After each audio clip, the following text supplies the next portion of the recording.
All India मजलिस इत्तेहादुल मुस्लिमीन के सदर असदुद्दीन ओवैसी ने अयोध्या के रुदौली में अवामी रैली से खिताब किया। इस दौरान उन्होंने उत्तर प्रदेश की योगी आदित्यनाथ हुकूमत के साथ साथ समाजवादी पार्टी पर भी हमला बोला। बीजेपी पर तंज कसते हुए असद ओवैसी ने कहा कि किसी का नाम अतीक या मुख्तार होगा तो वो गैंगस्टर होगा, जिसका कुलदीप, प्रज्ञा या सुरेश होगा वो मकबूल लीडर होगा। ओवैसी ने कहा कि यूपी का मुसलमान परेशान है, मुसलमानों को कभी भी इसका हिस्सा नहीं मिला। उन्होंने कहा कि मुसलमानों ने सेकुलरिज्म के झूठे वादों पर कभी समाजवादी पार्टी तो कभी बीएसपी और कभी कांग्रेस को वोट दिया, लेकिन इन जमातों ने हमेशा मुसलमानों को धोखा दिया। समाजवादी पार्टी से सियासी इत्तेहाद पर ओवैसी ने कहा कि वो अपनी इज्जत का सौदा नहीं कर सकते। मुस्लिम अक़लियत की एक सियासी लीडरशिप बने। मैं आपको ये बात बताना जरूरी समझता हूं कि उत्तर प्रदेश भारत का सबसे बड़ा स्टेट है, प्रदेश है। यहां पर हर बिरादरी की, यहां पर उनकी एक सियासी ताकत है, उनकी एक पहचान है। अगर सपा, बीएसपी, बीजेपी के लोग समझ रहे हैं कि दोबारा नहीं आऊंगा, मैं आऊंगा, बार बार आऊंगा, हर बार आऊंगा, आपके दिल में जगह बनाकर जाऊंगा और आप में से किसी को इंशाअल्लाह अल्लाह विधायक बनाएगा मजलिस के टिकट पर इंशाअल्लाह। बाबा के पास एक ही फार्मूला है, जाके बाबा को बोलिए सर वो तक नाम बदल दो, काम हो जाएगा। फिरोजाबाद में 50 बच्चे डेंगू से मर गए, 50 बच्चे। क्या नाम बदलने से बच्चे मरना बंद हो जाएंगे? मेरे पास रिकॉर्ड है, ये अखिलेश भी नहीं बोल सकते, ना कांग्रेस ना बसपा के लोग बोल सकते हैं। वो सिर्फ आपको बोलेंगे वोट डालो, वोट डालो, हमको वोट डालो, मगर हासिल क्या हुआ बताइए कि उत्तर प्रदेश में माइनॉरिटीज के लिए, जिसमें मुसलमान भी शामिल हैं, 2019-20 में मोदी सरकार ने बाबा की सरकार को 116 करोड़ रुपए दिए कि मुसलमानों के उन गांवों में जहां पर 25% माइनॉरिटी रहते हैं काम कराओ, स्कूल बनाओ, अस्पताल बनाओ। 116 करोड़ दिए गए और जिसमें से बाबा की सरकार ने, महाराष्ट्र ने सिर्फ 16 करोड़ खर्चा किए। और महाराज बोलते, मोदी बोलते सबका साथ, सबका विकास, सबका विश्वास। क्या हमको हमारे बच्चों को स्कूल में पढ़ाने का शौक नहीं है? क्या आप अपने बच्चों को तालीम दिलाना नहीं चाहते? क्या अपने बेटियों को पढ़ाना नहीं चाहते? तो ये लोग बोलेंगे नहीं, मुसलमान बच्ची को नहीं पढ़ाना चाहता। अरे दिमाग तेरा खराब है, हम पढ़ाना चाहते, काबिल बनाना चाहते, ताकतवर बनाना चाहते अपनी बेटियों को। यूपी में जात पात की बुनियाद पर रिजर्वेशन की मुखालिफत शुरू हो गई है। जात पात की बुनियाद के बजाय माशी बुनियादों पर रिजर्वेशन देने का मुतालबा अब दिन ब दिन जोर पकड़ता जा रहा है। इलाहाबाद में आरक्षण संशोधन आंदोलन से वाबस्ता अफराद ने मीडिया से बात की। तंजीम का कहना है कि मुल्क को जात पात और मजहब की बुनियाद पर तकसीम करने के बजाय गरीबी और महरूमी की बुनियाद पर रिजर्वेशन दिया जाना चाहिए। तंजीम का कहना है कि माशी बदहाली मुल्क का सबसे बड़ा मसला है, लिहाजा ऐसे अफराद को रिजर्वेशन मिलना चाहिए जो माशी तौर पर कमजोर हों। से है कि जातिगत आधार जो है खत्म करके आर्थिक आधार पे आरक्षण लागू किया जाए, जिसमें समाज के दलित, पिछड़ा वर्ग, चाहे किसी जाति धर्म से हो, हर गरीब इससे लाभान्वित हो सके। अब जो पैसे से ठीक है, जिसके घर में सरकारी नौकरियां हैं, जो सर्विस में है, जो आईएएस है या जो धन से मजबूत है, उनको आरक्षण की कोई ज़रूरत नहीं है। जो बहुत गरीब हैं, बहुत पीड़ित हैं, जिसको व्यवस्था नहीं हो पा रही है, चाहे समाज के किसी वर्ग से हो, चाहे दलित हो, चाहे पिछड़ी जात से हो, चाहे सवर्ण जात से हो, चाहे किसी भी जात से हो, हम लोग का डिमांड है कि हर जात के जो गरीब है उनको जो है आरक्षण का लाभ मिले। इलाहाबाद में डेंगू और वायरल फीवर ने अब संगीन सूरत हाल इख्तियार कर ली है। वायरल फीवर का सबसे ज्यादा शिकार बच्चे हो रहे हैं। शहर के तमाम सरकारी अस्पताल डेंगू और वायरल फीवर के मरीजों से भर चुके हैं। सूरत हाल की संगीनी का अंदाजा इस बात से लगाया जा सकता है कि शहर में बच्चों के सबसे बड़े चिल्ड्रन हॉस्पिटल में एक ही बेड पर कई बच्चों का इलाज किया जा रहा है। इमरजेंसी वार्ड में जगह न होने की वजह से अब बच्चों का इलाज दूसरे वार्डों में करने की कोशिश की जा रही है। 120 बेड पर मुश्तमिल चिल्ड्रन हॉस्पिटल में मजीद बच्चों को दाखिल करने की गुंजाइश नहीं बची। गर्चे अस्पताल में दाखिल बच्चे तेजी से शिफायाब भी हो रहे हैं, ताहम बुखार से मुतासरा बच्चों के आने का सिलसिला लगातार जारी है। हाँ, बुखार रहा, सर्दी भरी। कितने दिन से दिक्कत थी? अरे 5 दिन भाई हुए हैं। आराम है? हाँ, आराम है। बच्चे को सर्दी रहा नहीं, बुखार रहा नहीं है, रहा न आराम है, खांसी आवत रही। फेफड़ा में पानी भी आ गया है, तब ले आके मैं भर्ती करे हैं। आप ठीक है बच्चा? बच्चा तो कुछ आराम है, मेवाड़ निकल रहा है भैया। बहुत दिक्कत है? हाँ, बहुत दिक्कत है। बुखार आ रहा था। कितने दिन से? 2 महीने पहले आ रहा था, नहीं आराम हो रहा। नहीं हुआ? और यहाँ पर आए थे तो एडमिट किए थे तो यहाँ से आराम हो गया। अच्छा, अब ठीक है बच्चा? हाँ, बच्चा। कानपुर के सेसमो से समाजवादी पार्टी के रुकने असेंबली इरफान सोलंकी ने मुतालबा किया है कि उत्तर प्रदेश असेंबली में नमाज पढ़ने के लिए एक कमरा बनाया जाए। उन्होंने असेंबली स्पीकर से मांग की है कि वो नमाज पढ़ने के लिए कमरा बनवाएं, चूंकि नमाज के लिए असेंबली से बाहर जाना पड़ता है। मुसलमान विधायक हैं, वो अक्सर कार्रवाई छोड़ के मस्जिद जाते हैं नमाज पढ़ने के लिए। अगर विधानसभा में ही एक प्रेयर रूम हो, कभी कभी ऐसा होता है क्योंकि नमाज का टाइम हमारे यहाँ फिक्स है। जैसे 1 बजे की टाइम है तो 1 बजे होगी, 5 बजे वाली 5 बजे होगी, 6-7 बजे वाली 6-7 बजे होगी। जो उसका टाइम, अगर एक प्रेयर रूम छोटा सा ही सही 4-5 लोग जहाँ जाए अपनी नमाज पढ़े वापस आके हाउस में रहेंगे, एक तो इससे कार्रवाई नहीं छूटेगी।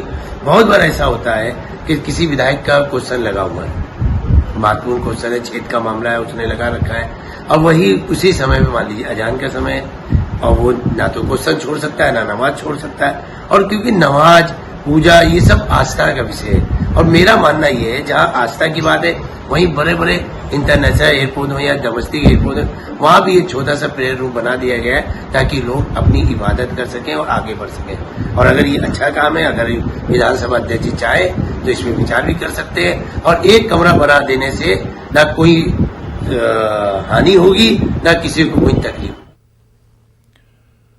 वज़ीर-ए-आज़म नरेंद्र मोदी और उत्तर प्रदेश के वज़ीर आला योगी आदित्यनाथ 14 सितंबर को अलीगढ़ लोधा इलाके में राजा महेंद्र प्रताप यूनिवर्सिटी और डिफेंस कॉरिडोर प्रोग्रामों का संग बुनियाद रखने के लिए आ रहे हैं, जिसके पेश नज़र बड़े पैमाने पर तैयारियां की जा रही हैं। वज़ीर आला योगी आदित्यनाथ ने 2 साल कबल अलीगढ़ के इगलास असेंबली में एक जलसे के दौरान राजा महेंद्र प्रताप के नाम से एक रियासती यूनिवर्सिटी कायम करने का ऐलान किया था। तब से लेकर आज तक इस पर काम चल रहा था। अब बाकायदा इसका संग बुनियाद रखा जाएगा, जिसके लिए वज़ीर-ए-आज़म नरेंद्र मोदी अलीगढ़ आ रहे हैं, जहां काफी दिनों से यूनिवर्सिटी का मुतालबा कर रहे छात्र महासभा के डॉक्टर शैलेंद्र सिंह ने इसका इस्तकबाल किया है। यहाँ पर राजा महेंद्र प्रताप सिंह वो विश्वविद्यालय बन रहा है, तो उसके कार्यक्रम में योगी जी और मोदी जी उद्घाटन के लिए आएंगे।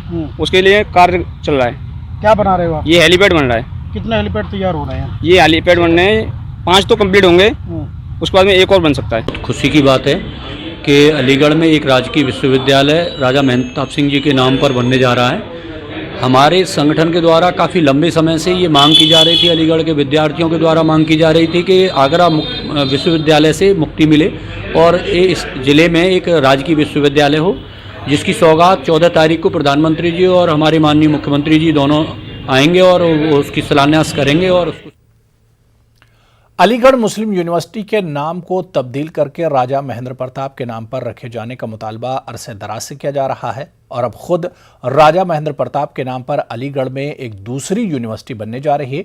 ऐसे में छात्र महासभा ने अपने देरीना मुतालबे को एक बार फिर दोहराया है, जिस पर तलबा यूनियन के साबिक नायब सदर मोहम्मद नदीम अंसारी ने कहा है कि भारतीय जनता पार्टी और इसकी झैली तंजीमें मजहबी मनाफरत फैलाकर उत्तर प्रदेश में 2022 का इलेक्शन जीतना चाहती हैं, जो यहां की आवाम किसी भी कीमत पर नहीं होने देगी। उन्होंने कहा कि अलीगढ़ मुस्लिम यूनिवर्सिटी पहले भी थी और आज भी है और आइंदा भी बाकी रहेगी। मैंने वही कहा, इनके पास कोई मुद्दा ही नहीं है। अभी राजा महेंद्र प्रताप के नाम पे एमयू का नाम रखने की बात कर रहे हैं। अभी कुछ टाइम पहले एक साहब ने बाबे कल्याण बनाने की बात करी थी एएमयू के अंदर, तो सिर्फ और सिर्फ इनके पास जो मुद्दा है वो मुद्दा सिर्फ और सिर्फ हिंदू मुस्लिम पर राजनीति करने का है। आप विकास की बात करिए, आप विकास की बात क्यों नहीं कर रहे? और रही बात एएमयू का नाम चेंज करने की, तो ये आप और हम सब बहुत अच्छे से जानते हैं, एएमयू वाहिद एक ऐसा इदारा है जो पूरे हिंदुस्तान में अपने नाम से जाना जाता है। तो ये एक बेसलेस डिमांड है कि एएमयू का नाम बदला जाए। एएमयू का नाम एएमयू था, एएमयू है और एएमयू ही रहेगा।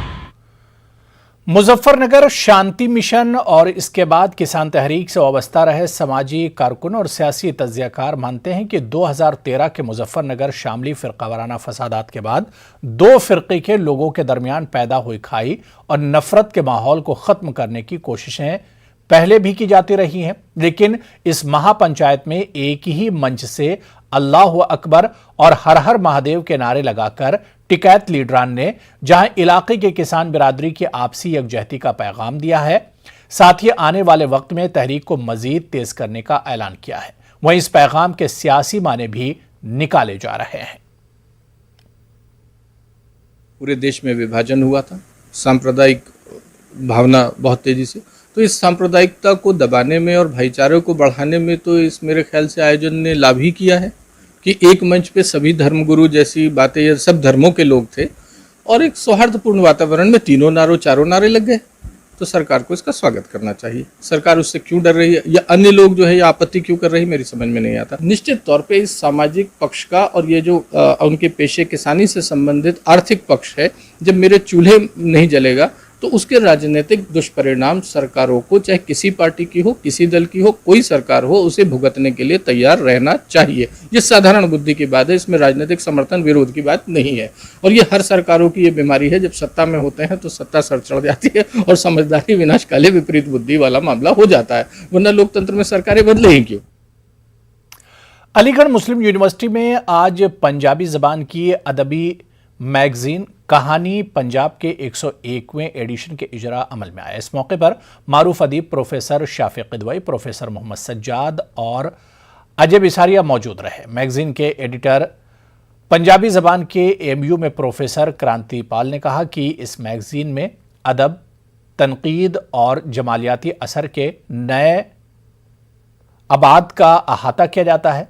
उन्होंने कहा कि नई नस्ल अपने अदब से गहरी ज़ाती वाबस्तगी रखती है और ऐसी किताबें चाहते हैं जो रोज़मर्रा की ज़िंदगी में होने वाले वाक़यात और जज्बात से जुड़ने का मौका फराहम करें।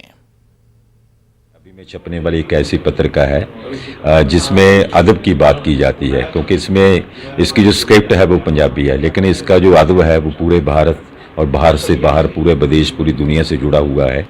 और हमें इस बात की बड़ी खुशी है कि ये एक यूजीसी रेफर जर्नल भी है, ताकि जो लिटरेचर के साथ साथ सोशल साइंस के जो स्टूडेंट हैं, जहाँ हिस्ट्री के स्टूडेंट हैं, वो जहाँ सोशियोलॉजी के स्टूडेंट हैं, वो मतलब कि पढ़ना चाहते हैं, जहाँ वो विद्यार्थी हैं, जहाँ वो पाठक हैं जिनके लिए भाषा कोई मसला नहीं है, जिनको पंजाबी के अलावा कोई दूसरी भाषा नहीं आती, लेकिन वो जानना चाहते हैं कि इसमें क्या छप रहा है, या दूसरा कथाकार जो दूसरी भाषा का है वो क्या लिख रहा है।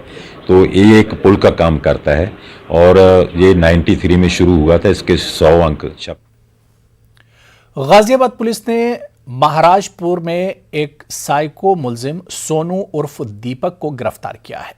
महाराजपुर में 2 और 3 सितंबर को घर में सोती हुई खवातीन शहनाज और हसमुना खातून के चेहरे पर हमला करके यह फरार हो गया था। हमले के बाद भागते हुए मुलजिम की तस्वीर सीसीटीवी में कैद हो गई थी। जब से ही पुलिस इसको तलाश कर रही थी। पुलिस ने मुकदमा दर्ज करके मुलजिम को सलाखों के पीछे भेज दिया है। थाना क्षेत्र में महाराजपुर गांव में पिछले 2 तारीख को 2 सितंबर और 3 सितंबर को लगातार 2 दिन एक सिरफिरे हमलावर ने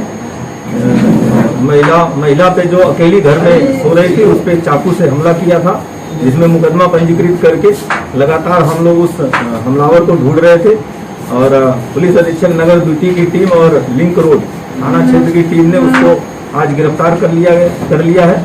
उससे पूछताछ करके मुकदमा में वांटेड था, उसको जेल भेजा जाए।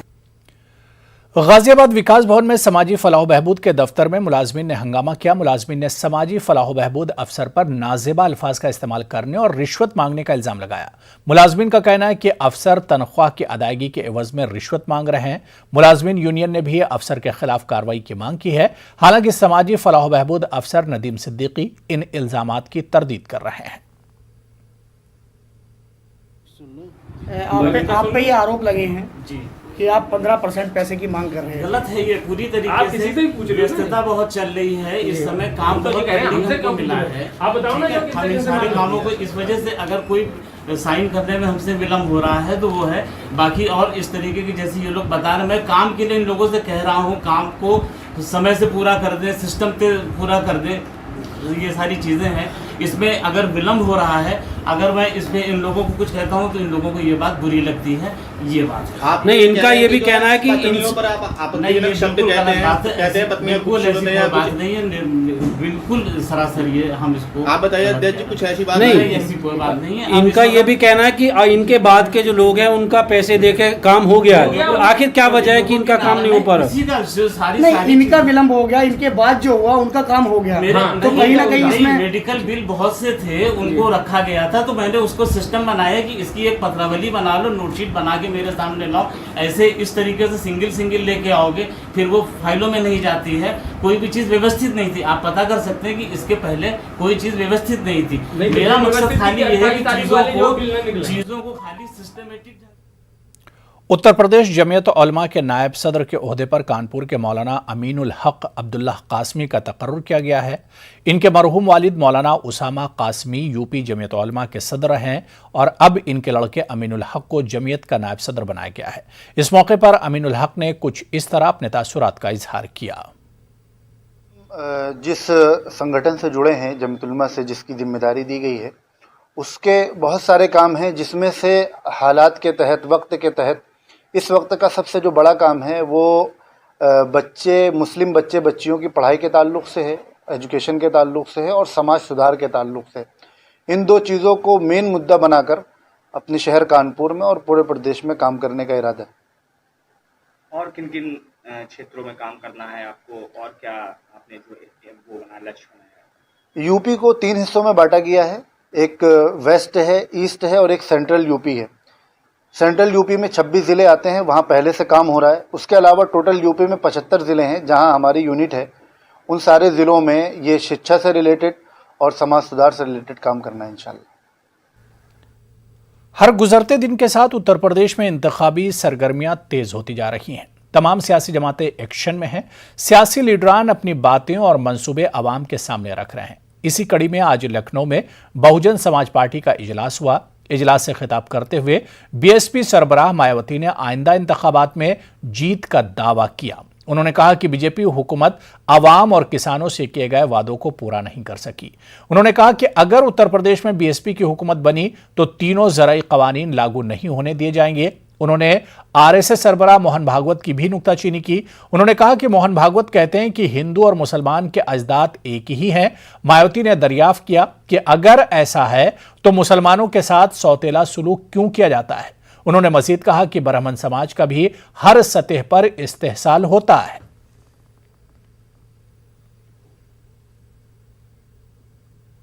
चलिए यहां पर रुकेंगे फिलहाल छोटे से ब्रेक के लिए।